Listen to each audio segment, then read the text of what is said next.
Vasanth TV ரசிகர்களுக்கு வணக்கம். இன்னைக்கும் நம்மளுடைய தெரிந்து கொள்வோம் நிகழ்ச்சியில் தெரியாத பல விஷயங்களை தான் தெரிஞ்சுக்க போகிறோம். குடமிளகாய் அப்படின்னு சொல்லுவோம். இந்த கேப்சிகம் அப்படின்னு சொல்லக்கூடிய இந்த வகையான மிளகாய் இது ரொம்ப ஸ்பெஷலான ஒன்று. ஏன்னா இதுக்கு பேர் தான் குடமிளகாய். ஆனால் இந்த மிளகாய் காரமே இருக்காது. இந்த கேப்சிகமில் ரொம்ப ரிச்சான நிறைய விஷயங்கள் இருக்குது. அதனாலேயே அதை சாப்பிடணும் அப்படின்னு சொல்லுவாங்க.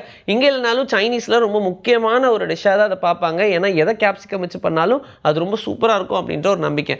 நம்ம ஆளுங்க இதை வச்சு பொரியல் பண்ணுறதும் ஃப்ரைட் ரைஸில் தூக்கி போடுறதும் அப்படின்றதெல்லாம் ரொம்ப காமனாக பண்ணுறது தான். சரி, இதுலேயே ஆண் பெண் அப்படின்னு கேப்சிகம்ஸ் இருக்குது. நீங்கள் வாங்கக்கூடிய குடமிளகா ஆனா பெண்ணா நீங்கள் பார்த்தே வாங்கலாம். இது எப்படிப்பா நான் பார்த்து வாங்குறது?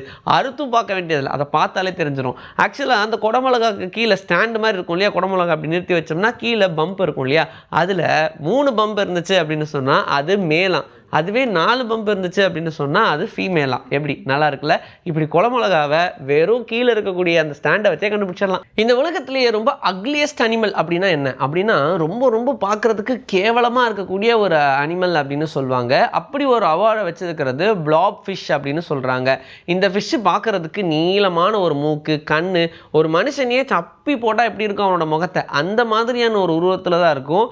இப்போ வரைக்கும் இந்த உலகத்தில் எல்லா க்ரீச்சரும் ஒவ்வொரு வகையில் அழகாக இருக்கும் அப்படின்னு சொல்லுவாங்க. சிலதுக்கு மூக்கு அழகாக இருக்கும், சிலதுக்கு கண் அழகாக இருக்கும், சிலது பண்ணுற ஆக்டிவிட்டிஸ் நல்லா இருக்கும், இல்லைனா இந்த பேண்டெல்லாம் பார்க்குறதுக்கே அழகாக இருக்கும் அப்படின்னு நிறைய நம்ம சொல்லிக்கிட்டே போகலாம். ஆனால் இந்த பிளாப் ஃபிஷ் அப்படின்னு சொல்லக்கூடிய இந்த வகையான மீன் மட்டும்தான் இந்த உலகத்திலேயே ரொம்ப ரொம்ப கேவலமான அப்பியரன்ஸில் இருக்கக்கூடிய ஒரு அனிமல் அப்படின்னே சொல்கிறாங்க. அதில் ஃபிஷ்ஷில் மட்டும் கிடையாது, இந்த அனிமலோடைய கேட்டகரியில் வந்துட்டாலே அதில் இந்த பிளாப் ஃபிஷ் தான் இருக்கிறதுலே ரொம்ப கேவலமானதுப்பா அப்படின்னு சொல்கிறாங்க.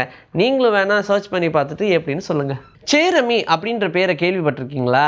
ஏன்னா இந்த சேரமி அப்படின்றது ஒரு புறா. இந்த புறா 194 ஹியூமன்ஸை காப்பாற்றிருக்கு அப்படின்னு சொல்லுவாங்க. அதுவும் போர் வீரர்கள், அந்த மாதிரியான சோல்ஜர்ஸை காப்பாற்றினது இந்த பீஜியன் தான். இந்த புறாக்குன்னு ஒரு பெரிய ஹிஸ்ட்ரியே இருக்குது. ஒரு கால் இந்த புறாக்கு இருக்காது. இந்த புறா ஒரு மெசேஜை கொண்டு போய் ரொம்ப அவசரமாக World War I அப்போ கொண்டு போய் சேர்க்கணும். அப்போ தான் 194 அந்த ஹியூமன்ஸுமே, அதாவது மென்ஸுமே சேவ் ஆக முடியும். அந்த மாதிரியான ஒரு கட்டத்தில் இருக்கும்போது இந்த புறாக்கு கன் ஷாட் பட்டும் விடாமல் பறந்து போய் அந்த மெசேஜை கொண்டு போய் சேர்த்துருக்கு. அதனால் அப்போ இருந்த எல்லாருமே இந்த புறாவை தலையில் தூக்கி வச்சு ஆடினாங்க. ஈவன்தோ அது ஒரு புறாவாக இருந்தாலும் அதுக்கு உயிரோட வேல்யூ தெரியுதோ தெரியலையோ அப்படின்னு சொன்னாலும் தனக்கு கொடுத்த வேலையை என்ன நடந்தாலும் சரின்னு சரியாக முடிச்சுது. இதனால் அந்த 194 மென்னும் சேவ் ஆனாங்க அப்படின்றது தான் இந்த புறாவோடைய ஹிஸ்ட்ரியிலேயே ஒரு பெரிய விஷயத்தை கிரியேட் பண்ணுச்சு. கும்பகர்ணன் ராமாயணத்தில் நம்ம எல்லாருமே கேள்விப்பட்ட ஒரு கேரக்டர். என்ன அப்படின்னா, இவர் தூங்கிக்கிட்டே இருப்பார், லைஃப் லாங் தூங்கிட்டு இருக்கிறதா வேலை. ஏதாவது ஒரு போர்னா மட்டும் ராவணன் உடனே இவர் எழுப்பிட்டுருவார். அந்த மாதிரியான விஷயங்கள்லாம் நடக்கும் இல்லையா? ரியல் லைஃப்பில் நிஜமாவே கும்பகர்ணன் இருக்காங்களாப்பா அப்படின்னு கேட்டால் இருக்காங்க. அதை கண்டும் முடிச்சிருக்காங்க. நாக்பூரில் தான் ரியல் லைஃப் கும்பகர்ணன் இருக்காங்க. அதுக்கு நீங்கள் நினைக்கிற மாதிரி ரொம்ப ஜெய்ஜாண்டிக்காக இருப்பாங்க, புருஷாக இருப்பாங்க, நிறைய சாப்பிடுவாங்க, அதெல்லாம் கிடையாது. இந்த கும்பகர்ணன் தூங்கிட்டே இருப்பாங்க. அந்த ஒரு ஸ்பெஷாலிட்டி மட்டும் இவர்கிட்ட இருக்குது. ஆக்சுவலாக சொல்ல போனால் இது கிட்டத்தட்ட ஒரு மனிதனோட வாழ்க்கையில் வரவே கூடாத ஒரு பிரச்சனைன்னு வச்சுக்கோங்க. ஏன்னா வருஷத்தில் 300 நாளும் இவர் தூங்கிட்டு மட்டும்தான் இருப்பார். மீதி 65 நாள் மட்டும்தான் இவரால் எந்திரிக்க முடியும். இது ஒரு ரேர் காசிங் டிசீஸ் அப்படின்னு சொல்கிறாங்க. இதுக்கு பேர் தான் ஆக்சஸ் ஹைப்பர்சோம்னியா அப்படின்னு சொல்கிறாங்க. இந்த ஆக்சஸ் ஹைப்பர்சோம்னியா வந்துருச்சு அப்படின்னா தூக்கம் மட்டும்தான் லைஃபே இருக்கும். கிட்டத்தட்ட ஒரு மாதத்தில் 25 நாள் டெஃபினட்டாக தூங்குவாங்க. ஒரு தடவை தூங்க ஆரம்பித்தாங்கன்னா 25 நாளைக்கு அவங்க எழுப்பவே முடியாது, தூங்கிக்கிட்டு மட்டும்தான் இருப்பாங்க. இந்த பிரச்சனையோட தான் நாக்பூரில் ஒருத்தர் சஸ்டெயின் பண்ணிட்டு இருக்காரு. அவரால் வேலைக்கும் போக முடியாது, சரியாக சாப்பிடவும் முடியாது. இதனாலேயே நிறைய ஹெல்த் இஷ்யூஸ் அவருக்கு வருது.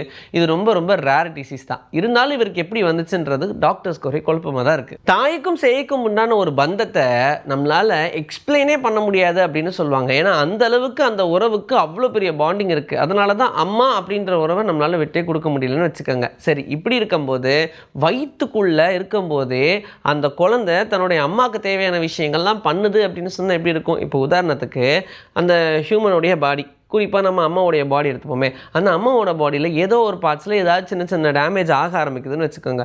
உடனே அந்த கருக்குள்ள இருக்கக்கூடிய குழந்தைகிட்ட இருக்கக்கூடிய அந்த செல்ஸ் எல்லாமே அந்த வார்ம்லேருந்து அப்படியே அந்த அம்மாவுக்கு போய் அங்கே எங்கே பிரச்சனை இருக்கோ அதை அப்படியே ரிப்பேர் பண்ண ஸ்டார்ட் பண்ணுது அப்படின்னு சொல்கிறாங்க. இதை சயின்டிஃபிக்கலாக கண்டுபிடிச்சிருக்காங்க.